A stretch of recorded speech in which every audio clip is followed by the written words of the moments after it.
conteúdo aqui do nosso lado da arena da Bio Brasil, conteúdo muito rico. Vamos então formar o palco para o terceiro painel do Fórum do Instituto Brasil Orgânico. Eu vou convidar agora ao palco a nossa primeira convidada para compor aqui o nosso painel. Vamos receber então Lu Rocha, chefe de cozinha na Welby. Lu, seja bem-vinda ao nosso palco. Obrigada pela presença. Pode se sentar, por gentileza. Vou convidar também a Neca Mena Barreto, nutricionista e fundadora da Neca Gastronomia.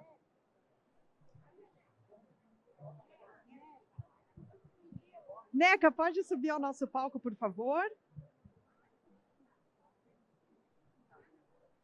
Ah, tá. Ela já vem, a Neca já vai subir. Enquanto isso, eu vou chamar também mais uma convidada aqui para compor o nosso painel, que é a Daniele Custódio, pesquisadora e coordenadora do projeto Frente Alimenta do Instituto Cairós. Daniele, seja muito bem-vinda, obrigada por participar aqui desse nosso painel. Para fazer a mediação aqui dessa nossa conversa, vou chamar ao palco a Raquel Sorage, presidente da Associação Biodinâmica e Instituto Cairós e diretora do Instituto Brasil Orgânico. Raquel, muito obrigada pela disposição de vir aqui mediar essa terceira conversa aqui do dia, esse nosso terceiro painel. A gente está entregando aqui para as nossas convidadas a garrafa, um presente da Paco, a garrafa de água, que está personalizada com o nome de vocês. Quero, de novo, reforçar que se alguém tiver algum problema no fone de ouvido, é só levantar a mão durante o painel mesmo, que o pessoal da nossa equipe vai ajudar vocês, tá bom? Se tiver qualquer probleminha, aqui é só deixar no canal 3, que vocês ouvem tudo que está acontecendo aqui no nosso palco. Bom, então vamos lá. Agora, Raquel, deixo com você o comando aqui do palco. Muito obrigada. Obrigada.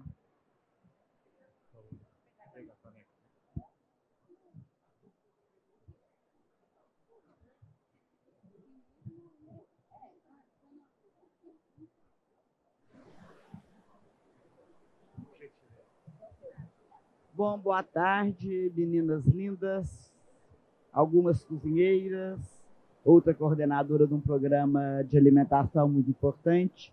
Eu acho que vai ser muito difícil falar de pratos, comidas nesse horário, porque já está todo mundo morrendo de fome e correndo para o restaurante.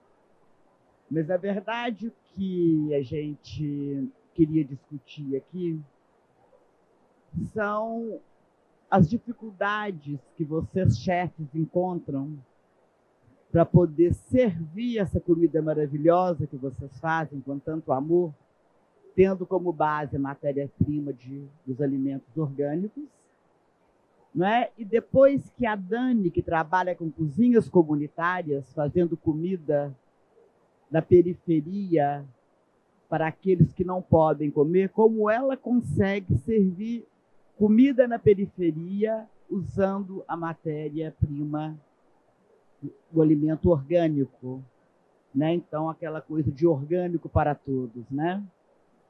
Então, é basicamente isso a nossa discussão. Quais são as dificuldades que a gente encontra, tá? Se isso é financeiramente rentável, se tem um público que procura por esse alimento nos restaurantes, nos buffets, nas festas, que procuram por esse alimento orgânico, é mais ou menos por aí. Começamos com você, Neca? Eu acho que ela merece começar. A Daniela? A Cairós. Bom, Dani, então conta para nós rapidamente, nós temos 10 minutos só cada uma, como tem sido feito esse seu trabalho maravilhoso junto às cozinhas comunitárias no programa Frente Alimenta. Obrigada, Raquel. Queria agradecer muito o convite de estar aqui hoje. E eu também queria saudar a Sandra, que é uma das lideranças, uma das cozinhas que atua com a gente no programa Frente Alimenta. E ao lado dela também está a Verusa, uma das nossas agricultoras, que tem desenvolvido um trabalho muito fundamental para a gente também. E Frente Alimenta é isso, é conectar duas pontes que muitas pessoas falam que tem que ficar distante, a gente acredita que não. A gente consegue levar alimentos agroecológicos, orgânicos, e algumas vezes biodinâmicos para as periferias de São Paulo, para que essas cozinhas comunitárias transformem esses alimentos em pratos nutritivos e façam a distribuição gratuita deles dentro da comunidade. Isso acontece desde a pandemia. A gente foi um de vários coletivos que estavam fazendo esse movimento e a gente continua até hoje e a gente entrega alimentos nesses dois lugares, né? E como que isso tem acontecido e qual é a importância disso, né? A Vanessa, que também está aqui, né, que é a nossa nutricionista, que acompanha as cozinhas solidárias no Programa Nacional de Cozinhas Solidárias, e a gente consegue atuar, né? Os agricultores têm muita dificuldade de acesso ao mercado. Então, quando a gente tem um agricultor dentro da nossa rede, esses agricultores têm a certeza que minimamente aquele volume de alimento a gente consegue, ele vai conseguir vender para a gente. E as cozinhas têm essa garantia também. Basicamente, as cozinhas, durante todo esse processo, tiveram muita dificuldade de acessar frutas, verduras e legumes, porque arroz, feijão e proteínas eram doados com muita facilidade. Além, claro, dos ultraprocessados, né? Mas a gente vai pular essa parte. Então, a gente faz esse complemento de frutas, verduras e legumes. Hoje, a gente já entregou quase 100 toneladas de doação desses insumos para as cozinhas, e elas já produziram mais de 70 mil refeições durante esse tempo.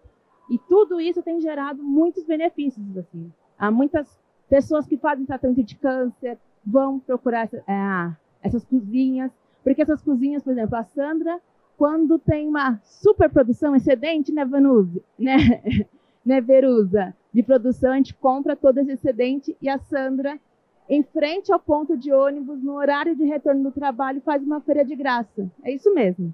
Horário que a gente está voltando do trabalho, ela monta uma barraca com todos os excedentes das verduras que Verusa planta e as pessoas chegam e vão pegando o que tem, que gostariam de consumir ou que faz parte do hábito alimentar delas e levam para casa e fazem essas refeições. E a Sandra também, além disso, também faz a distribuição das marmitas. Então, todo esse trabalho é muito rico, muito importante para mim, e eu fiz questão de que vocês viessem para poder homenageá-las, porque o trabalho delas é um trabalho fundamental, que está levando muita atuação real para a cidade. Assim. Tem várias pessoas que fazem, que através da alimentação falam que tem melhores nos quadros clínicos, tanto de obesidade como de câncer, e essa cultura tem muito importante, né? A gente está falando de uma agricultura basicamente urbana, periurbana e cozinhas comunitárias. Então, acho que é isso, Raquel. Acho que é um trabalho social assim, maravilhoso, né? Você poder levar alimento de qualidade para a periferia, onde a gente sabe que nunca chega, comprar o alimento da agricultura urbana, dos agricultores da cidade de São Paulo, que fazem um manejo orgânico de base agroecológica. Eles, então, têm essa facilidade, estão perto dessas cozinhas, de entregar essa comida. Fora também toda uma logística que tem que ter. Então, eu acho que essas mulheres poderosas, que são mulheres que estão na frente desse programa, merecem uma bela salva de palma, porque é um trabalho maravilhoso. Palma para a mulherada. Muito obrigada, viu? Pela dedicação, pelo amor, por tudo que vocês fazem, pelo menos favorecido. E vamos agora, então, falar de um outro lado da realidade brasileira. É a primeira pergunta que eu fiz, né? O que é que impede que a gente tenha mais restaurantes, mais festas, mais buffet, onde o alimento orgânico serve de matéria-prima, né? Onde é que está pegando aí a coisa? Ou Neca ou Lu, pode começar, qualquer uma. Quem prefere começar? Bom, primeiramente, uma boa tarde. É um prazer imenso estar aqui, principalmente ao lado da minha inspiração, que eu comecei o meu buffet há 18 anos atrás, e sempre o Zé Maria, que me apresentou o trabalho da Neca. Então, eu sempre fiquei encantada com o trabalho dela. Então, eu ter sido convidada para estar aqui ao lado dela é assim uma coisa muito importante. E além de admiração para o trabalho dela e principalmente para o Instituto Kairos, que eu também acho que que é a base da educação das crianças, alguém ter um olhar para a merenda escolar, e é difícil a gente chegar com alimento orgânico, né? Porque é o que você estava comentando, os ultraprocessados são muito fáceis de você chegar no mercado, muita gente já conhece e não tem esse cuidado para o quanto faz mal para um aprendizado de uma criança um produto ultraprocessado, né? Então, para mim é uma satisfação estar aqui dividindo essa mesa, esse painel, na verdade, com todas vocês, é super gratificante para mim, né? E eu, há 18 anos, tenho o buffet Wellbe, onde a alimentação funcional é a grande chave e é o grande atrativo do meu buffet. E quando eu comecei, os alimentos funcionais e orgânicos eram muito difíceis da gente ter acesso, né? Por mais que eu e todos os chefes que trabalham comigo tínhamos o conhecimento da riqueza dos alimentos, mas era muito difícil para a gente trabalhar com tudo isso. Então, através até da Valéria Pascal, que estava aqui anteriormente, e do contato com os pequenos produtores, porque isso é fundamental, porque se a gente está servindo um alimento bonito, rico em nutrientes, a gente tem que sempre dar valor a quem plantou, a quem nos trouxe para a nossa mesa, né? Através de toda essa sustentabilidade, porque o que eu sempre falo, a sustentabilidade não é você não usar plástico, não é você usar alimentos orgânicos só, é você ter um cuidado e um apreço a toda a cadeia que sustenta esse ecossistema. Então, um exemplo que eu sempre dou é o cambuci. Não adianta a gente comprar o cambuci, que é um fruto da Mata Atlântica, lá de um supermercado. O mais fundamental para a gente sustentar essa cadeia é a gente conhecer o pequeno produtor do cambuci. É a gente ajudar a colheita, ajudar todo esse processo de como chega ao nosso prato. Então, a gente tem uma comunidade de cerca de 15 chefes que tem a visão a ajudar a Mata Atlântica e o projeto Floresta em Pé, né? Então, essa é a premissa principal, que é o que eu prezo. Não é uma venda, por exemplo, você vender um buffet, 100 reais por pessoa, por exemplo. Não é o valor que está agregado, é o valor que está por trás. É o que eu falo, existe o preço e o apreço de você estar cobrando um buffet lindo, maravilhoso. As pessoas falam às vezes, nossa, é um valor, é caro? Eu falei, mas depende do que é caro para você, do que você dá valor a esse prato que você está servindo ao seu convidado. E eu sempre valorizo o nosso trabalho. Não é só uma beleza nos pratos, como os pratos lindos, a gente mostrando a natureza através do nosso buffet. É o que a gente está dando de presente, é que eu falo para o meu cliente, falei, você ao contratar o nosso buffet, não é para mim que você está valorizando, você está valorizando aos seus convidados, né? E muitas vezes as pessoas acabam olhando para o seu evento de uma forma diferente quando os alimentos são orgânicos, né? E eu fiz uma introdução para a gente dizer, para eu fazer a sua resposta, de o que dificulta você trabalhar com orgânicos. É exatamente a falta de conhecimento das pessoas que nos contratam. Porque às vezes a pessoa me pede um orçamento. Ah, quanto custa para 100 pessoas? Aí você dá o valor. Aí a pessoa fala assim, não, mas não precisa ser tudo aquela coisa de orgânico que vai ser caro. E aí eu venho com toda essa cultura, porque eu acho que falta muito nos empresários, nos contratantes, é isso, a cultura de quanto o orgânico enaltece, enriquece, propriamente dito, o próprio evento. Então, assim, como eu consegui trabalhar com uma matéria-prima orgânica dentro do buffet e trazer esse benefício para todos os convidados desses meus eventos. A fórmula secreta que eu falo, e a Valéria falou anteriormente, é a gente se aproximando aos pequenos produtores, diminuindo a cadeia. Então, é lógico, se você comprar de um distribuidor, quantas pessoas estão envolvidas até chegar à mesa do seu evento?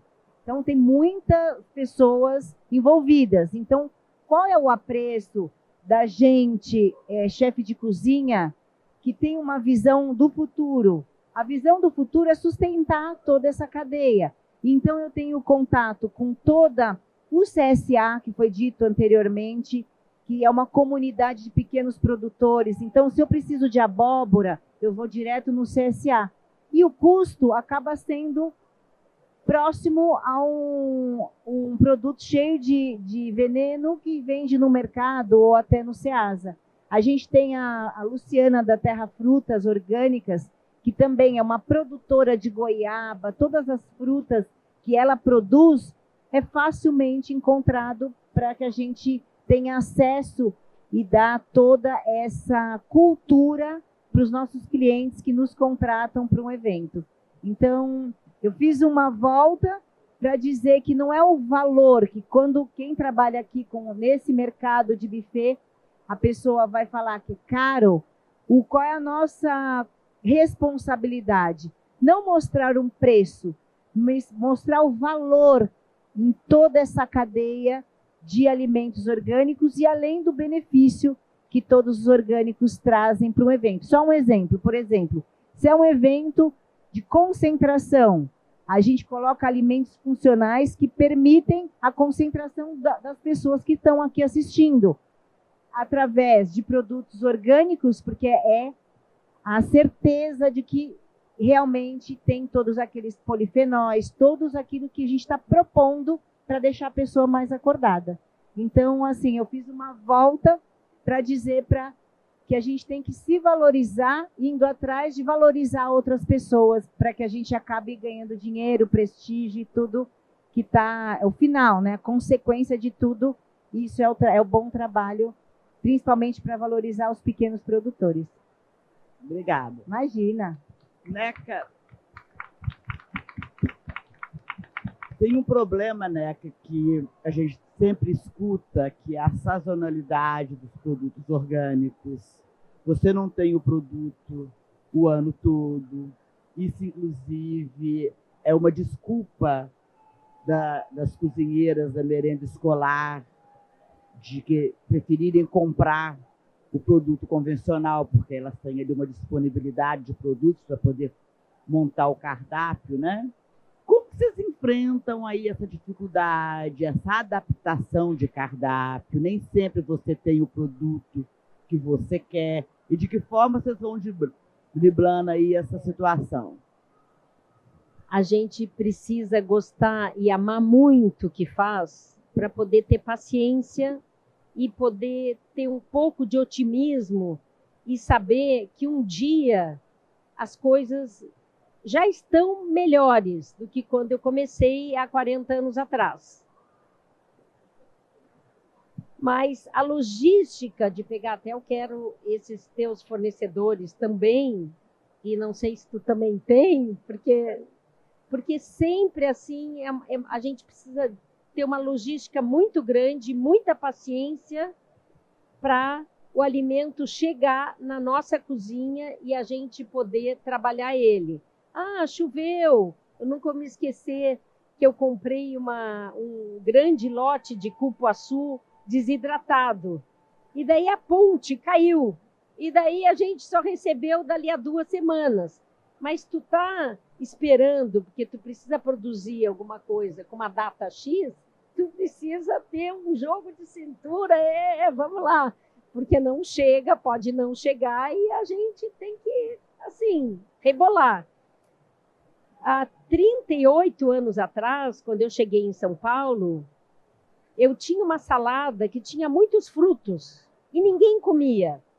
Mas eu botava no cantinho assim, e a pessoa olhava, sabe? Tinha grão de centeio, eu sou gaúcha, fui criada com pão de centeio.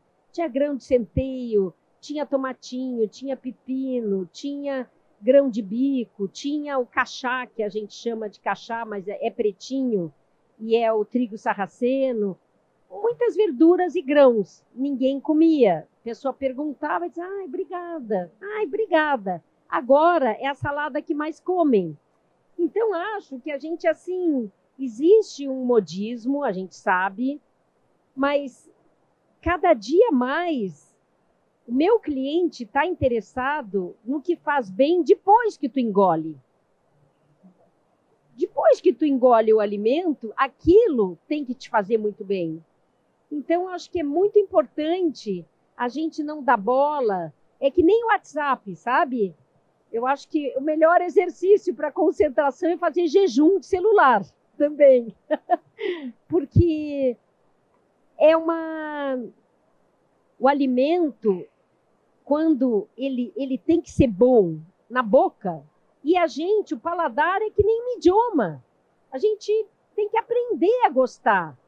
E tem uma médica, que é uma amiga, e ela estuda o inhame, por exemplo. Ela fala assim, inhame como, Neca, tu já comeu? Ela é neurótica até. Neca, e daí? Já comeu inhame hoje? O inhame cozido, atualmente, eu bato com açaí, porque dá uma consistência incrível. E assim, eu sirvo em todos os cafés da manhã. Tudo bem, açaí está longe. Eu gosto do locavorismo também. Coma os alimentos da estação. Espera, se bem que nós temos tomate, por exemplo, o ano inteiro, porque a gente pode ter 3 estações em um dia no Brasil, né? Mas assim, quando não é época de bergamota, espera a bergamota acontecer.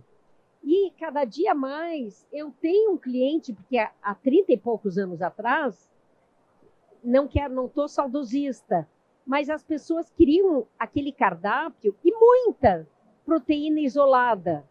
Atualmente, a minha mesa é 80% vegetal, plant-based. Eu acho isso muito legal, porque a pessoa se conscientiza também a comer mais alimentos da terra. Da terra, quer dizer, direto da terra, luz direta, né? Que a planta, ela tem luz, a gente come muita luz com ela. Então, isso eu acho que muitos autores, o William Wordsworth, que falava no século XVIII, deixa a natureza ser a tua professora. Tu vê, demorou, só agora se fala mais nisso. E tantos autores que batalhavam muito para a gente seguir a natureza. Então, eu acho que o mundo, apesar de tudo, existe uma mudança de comportamento alimentar e as pessoas já não fecham o cardápio, porque muitas vezes o cardápio está engessado. E daí, assim, Neca, para com esse teu... Eu quero comer a minha picanha, por favor. Mas daí tem muita salada, tem muita torta, tem muita coisa, e a gente se adapta com o que o Sebastião entrega, com o que a Terra Viva entrega, com muitas vezes a terra lá do Ceasa da Luciana. E assim, mas eu adoraria poder fazer uma lista e chegar assim na minha cozinha segundas, quartas e sextas. Aliás, você subiu da feira, né? Antigamente você estava sempre na feira de sábado passeando com as suas sacolinhas, não tem te visto mais. É verdade. Eu vou bastante, assim, para a minha vida pessoal, eu moro mais perto do Instituto Chão. Então, para mim, realmente me facilitou, porque está ali, está perto, e daí eu não vou mais tanto na feira. Não, bom saber que você está comprando um agente Eu sempre orgânico. compro, eu sempre compro. É. Bom, pessoal... Mas eu tenho uma observação. Diga, Posso por falar? favor. Pode, diga, por minha favor. observação? Por exemplo, para vir para cá, eu saí às 7 da manhã da minha casa. O que eu eu pego a minha marmita e saio com a minha marmita, tá tudo certo.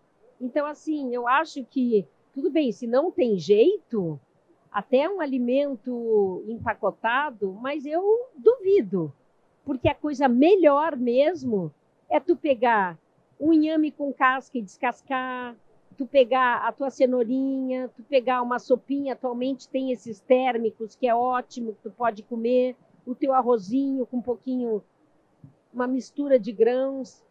Eu acho que eu sou otimista, mas levar uma marmita quando tu não pode comer na tua casa, eu acho um hábito maravilhoso, e eu também trabalho pelo menos 9, 10 horas por dia e faço a minha própria comida, porque assim, se tu não tem tempo para fazer, para te alimentar e para fazer a tua comida, e se tu não sabe o que tem na tua geladeira, gente, desculpa, tu tem tempo para quê? Né? Então, assim, é uma questão de prioridade. Eu acho que tu poder ter tempo para tu alimentar a tua família e te alimentar é uma questão de valores e prioridade. Mas o que eu queria falar também, esses dias eu estava numa feira, aliás, estava no Instituto Chão, e tinham 2 pessoas falando francês, assim, e tal. Chegou na hora do caixa, e a moça perguntou, a gente pede uma contribuição, porque aqui é um trabalho de cooperativo e tal. E daí o cara que falava com o francês disse, não, acho que ele não vai querer contribuir, porque era preconceito dele. Eu estava do lado e disse, desculpa, mas por que mesmo que ele não vai contribuir? E daí eu comecei a falar com ele e ele disse, não, tá bom, então eu vou falar para ele, porque é preconceito. Como assim não ajudar um trabalho de uma cooperativa, ajudar agricultores? Por que não? Era preconceito. Então a gente tem muito preconceito. E é muito bom a gente se despir dos preconceitos para a gente devolver para a terra um dia um corpo melhor. Porque eu acho que a nossa missão é a nossa obrigação. E, bom, tem mais alguma pergunta assim? Eu não sei se eu... É tanta coisa para falar e tão pouco tempo, né? Da minha parte, a gente podia ficar aqui o dia todo, apesar da fome. Eu não trouxe marmita, mas a gente pode dividir a sua sem problema nenhum. A tua marmita também. Eu como com você. Boa. Mas eu queria, então, passar para o público, para os nossos queridos ouvintes, se alguém tem alguma pergunta para fazer para essas mulheres poderosas aqui, com trabalhos tão lindos e interessantes. Alguém quer perguntar alguma coisa?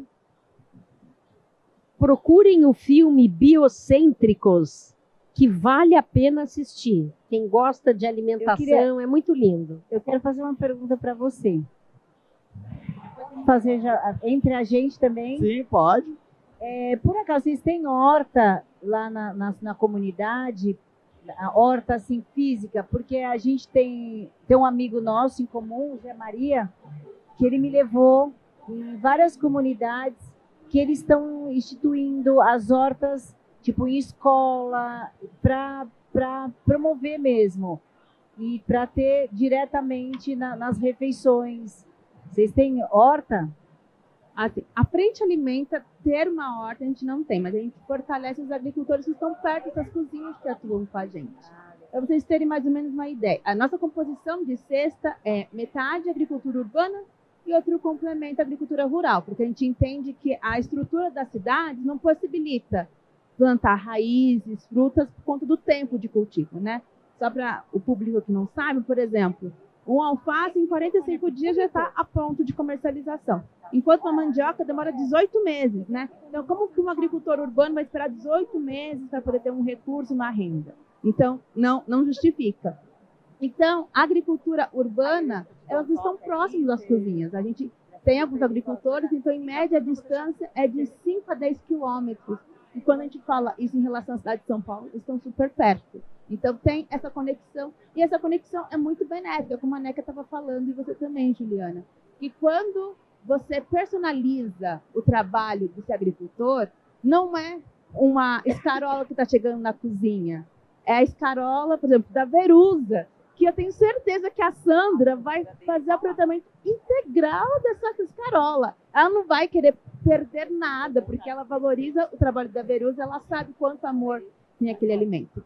E isso possibilita que a gente tenha aproveitamento integral, né, de todos os alimentos. Por exemplo, a gente tem uma cozinha lá na Academia Carolina que ela atende basicamente crianças, né? E as crianças amam, que chama de casca louca, né? Porque é isso, né? Territórios periféricos já é um território que não tem acesso à proteína animal de forma geral, né? Por questão de custo.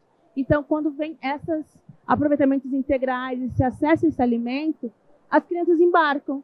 Então, elas passam a aproveitar e elas entendem também de onde vem e valorizam também esse consumo desses alimentos. Verusa, me manda escarola também, tá? Verusa maravilhosa. Maravilhosa, ó. Vou te dar, não foge, fica aí. É porque é isso, a gente tá com o alimento, a gente sente a energia da pessoa que trouxe. Então, assim, é isso que diferencia. Saber de quem você comprou, saber quem foi que produziu. E tem muita faz história. Toda a diferença, né? O ano passado, eu fazia toda a direção de um restaurante, era chefe principal de um restaurante dentro do Esporte Clube São Paulo, né? E lá é um clube clube de futebol, e eu trouxe esse conceito de alimento orgânico, funcional, valorizando toda essa minha história de pequenos produtores. E dentro de um clube que o carro-chefe é linguiça acebolada. E então, eu trazendo um pirarucu, trazendo um filé de pirarucu, o salmão do Alasca, o alimento, as pessoas falaram, nossa, mas o pirarucu, da onde vem? Então, assim, o que a gente se habituou ao longo do tempo? Contar as histórias. A gente tinha um telão com todas as histórias dos ribeirinhos pescando o pirarucu. Depois que eu pus o telão com toda a história de pequenos ribeirinhos, as mulheres principalmente, pescando, trazendo o pirarucu, juro, aumentou a venda do prato. Então, isso a gente trazendo para o nosso estabelecimento comercial, não só a venda principal do produto final, mas a venda da história, valorizando as pessoas. E aí também voltando ao Cambuci, ao Uvaia, a Jussara, a gente falava assim, você está gostando do picolé de Jussara? Você está ajudando 3 famílias. Aí as crianças vinham para a compra, né, do picolé. A gente quer ajudar mais famílias. Então, assim, a gente conseguiu implantar dentro de um clube que a cultura era o preço, o valor. Quanto custa o picolé de Uvaia? Quanto custa um picolé de Cambuci? A gente mudou uma consciência comercial de uma forma afetiva.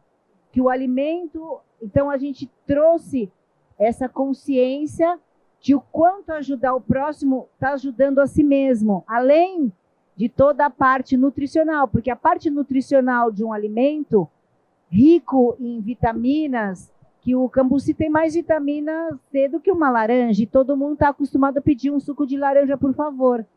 E hoje em dia a gente conseguiu mudar essa concepção de comer um alimento com benefício tanto para você quanto para o próximo. Então, isso para mim foi uma coisa... Mudou muito a minha concepção de trabalhar com orgânicos e fazer mesas lindas, mas não só lindas para mim e para o meu cliente, para outras pessoas que a gente, através do alimento, acaba ajudando, e é uma cadeia do bem, né? Isso é muito legal, difícil. Infelizmente, nós emplacar, né? Nós temos menos de 1 minuto, já são quase 3 da tarde. Não temos mais nem 1 minuto. Nosso tempo, infelizmente. Pode? Deram mais uns minutinhos ali, porque zerou aqui. Alguém, então, quer fazer pergunta? Desculpa, Ju, é porque eles mandaram eu olhar para cá e eu olhei, né? É que acabou a bateria do meu fone. Tem um fone aí para ela. Pensei que era Alguém quer fazer alguma pergunta, gente? Verusa lá. Tá. Dentro dos fornecedores que vocês têm, quantos são agroecológicos? Eu vejo que grandes estabelecimentos, Instituto Chão, Feira Livre, eles dão preferência somente para quem tem selo orgânico. E aí a galera que está no agroecológico não consegue escoar seus produtos. E aí eu queria saber de vocês, quantos dos fornecedores de vocês são agroecológico e não o título selo orgânico? Não, eu não dou bola para o selo orgânico, por Nem exemplo. nem eu. Não. Eu nem sei se o Sebastião é uma pessoa Ele que eu tem olho... selo orgânico. Mas tudo bem. Mas o Sebastião, eu olho para a mão dele, eu toco, eu sei o que ele é através da mão do Sebastião. O Terra Viva, nunca perguntei. mas Também eu, são certificados. Pois é, mas Também. assim, se me aparecer que, olha, eu não tenho certificação, por exemplo, um tofu, uma soja que é fermentada, que eu compro, ele usa uma soja que não é certificada e eu gosto de conhecer a pessoa, olhar no olho da pessoa, não me importo de jeito nenhum se não tem o certificado, porque eu acho que é um processo e eu sei que é caro. Por que eu não vou dar força para a pessoa porque ela não tem certificação? De jeito nenhum. Isso é uma coisa bem fundamental que você falou. Porque não é um selo, às vezes, tem pessoas que, pela política, tem dinheiro, ela investe no selo, tanta importância para que o selo orgânico esteja ali, mas ela não tem metade do que a gente tem pelo alimento puro, vivo. Então, é o que a Neca falou, se a gente tiver o conhecimento de onde vem o selo, para mim também, eu conheço, tem histórias, principalmente aqui do Ceasa de São Paulo, que as pessoas mandam rodar o selo e colam em produtos para tentar ser aceitos. Então, assim, e o produto é cheio de agrotóxicos, cheio de veneno e tem aquele selo. Então, assim, quem trabalha com alimento vivo, orgânico, e tem a premissa da gente saber de quem são os pequenos produtores, e para a gente não tem, para mim, pelo menos, para a Neca, a mesma coisa, a gente não Mas dá o que, tanta... o que deveria mesmo acontecer é ter o descritivo da quantidade de agrotóxicos, pesticidas, que ali no produto, não porque é orgânico. Orgânico é obrigação, gente, pelo amor de Deus. Sabe, a quantidade de autismo que temos agora é o glifosato na veia, sabe? Pior é que na segunda, terceira geração, há 25 anos atrás, não se ouvia falar de autismo. Atualmente, se fala de autismo, se sabe. Sabe o que é? É o que tu engole. Uhum. Então, assim, tá perto da gente. Deveria ter obrigatório a quantidade de agrotóxicos que tem em tudo que tu come. Que daí sim. E quem não tem, é sinal que é um alimento puro, como Deus deu. Não é? Gratidão. Mais alguma pergunta, gente? Temos tempo aqui. Nos deram tempo, então, né? Vamos gastar o tempo, né? Eu estava preocupado olhando o relógio, mas deram tempo. E Deram apareceu mais tempo. assim, imediatamente. E eu cubro regras. Muito legal a prosa.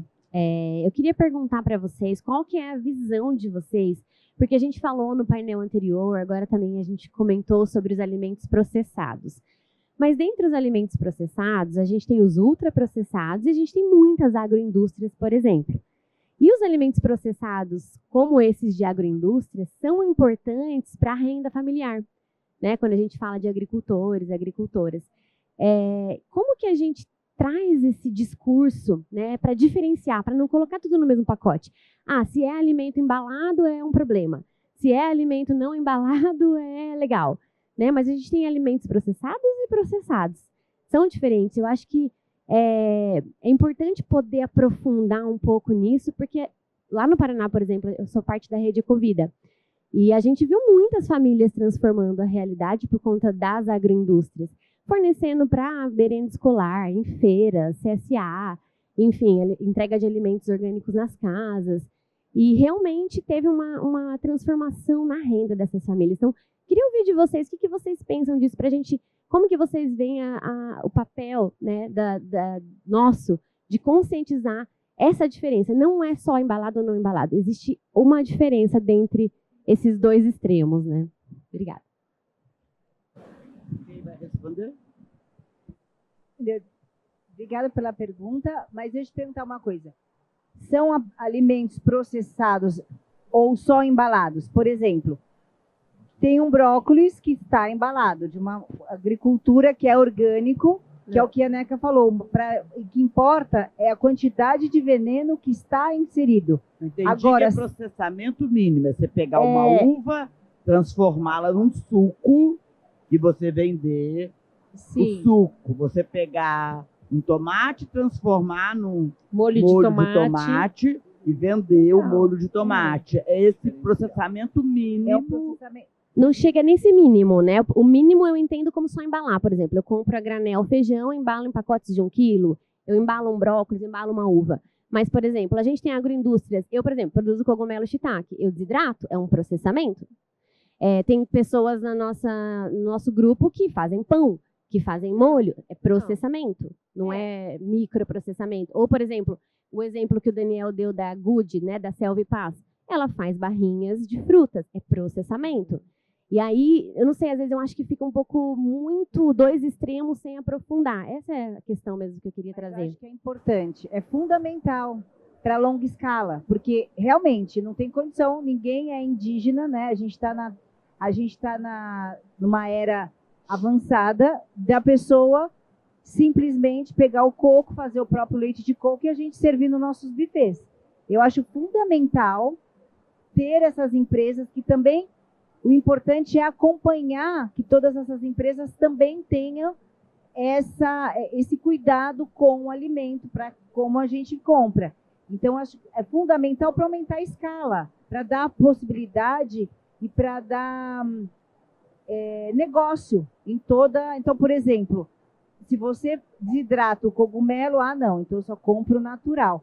Não, mas por quê? Se eu sei que a produção de cogumelo é correta, sem uso de agrotóxicos, por que não? Porque para a gente facilita um cogumelo desidratado do que in natura, que ele vai perder em 3, 4 dias. Ainda mais a gente que é buffet, que precisa produzir a longa escala, bastante produto que tem que ter validade. Então, assim, esses minimamente processados, o que eu abomino é alimentos ultra plus, colocando para aumentar o shelf life, loucamente colocando coisas que deixam virar um plástico, um cogumelo excelente, mas a pessoa tira toda a vida, toda a propriedade nutricional do alimento. Então, assim, minimamente processado, desde que a gente conheça, né, toda a cadeia, eu acho perfeito. A gente está falando de alimento.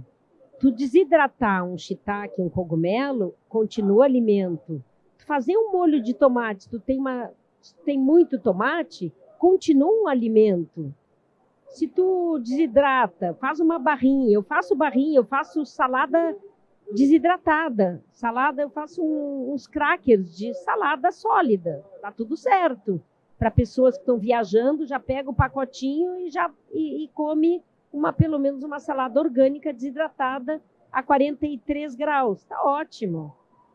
O que a gente está falando é alimento ultraprocessado e que tu pega um pacote e tu vê os ingredientes, tu lê os ingredientes, tu não sabe o que quer dizer aquilo. Pior é que tem 100 gramas de desalimento que, na realidade, a médio e a longo prazo, vai gerar uma... Então, assim, essa atividade econômica para gerar mais vida ou menos vida, é disso que eu estou falando. A gente está bem alinhados. Ultraprocessados, né? Não nós processados. estamos falando de alimento. Em todos os sentidos. Alimento para a terra, alimento, né, que não destrói as abelhas.